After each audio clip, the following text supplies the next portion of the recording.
ఆ మనుషుడు ఏ చెట్టు ఎక్కాడండి? మేడి చెట్టు ఎక్కాడు. మేడి చెట్టు దేనికి సాదృశ్యమో తెలుసా? మనిషికే సాదృశ్యం, మనిషి యొక్క ఆలోచనకు సాదృశ్యం. అందుకనే మేడి పండు చూడు మేలిమై ఉండు, పొట్ట విప్పి చూడు పురుగులుండు అంటాడు ఒక కవి. మనం చూసినట్లయితే మేడి పండు కూడా మేలిమిగా కనపడుతుంది, దాన్ని పొట్ట విప్పితే లోపల అన్ని పురుగులే ఉంటాయి.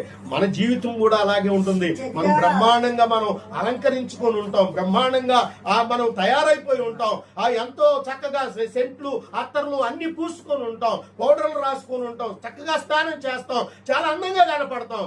కానీ ఈ పొట్ట విప్పితే కదా లోపల ఉన్న నీ పురుగులు కనపడే. అందే నీ మనసు విప్పి చూడాలి. ఇక్కడ నీ మనసును విప్పాలి. ఇక్కడ నీవు దేవుడు నీ లోపల ఉన్న అంతరంగాన్ని చూస్తున్నాడు, నీలో ఉన్న సమస్తమైనటువంటి పురుగులను ఆయన తీసివేయాలని చూస్తున్నాడు.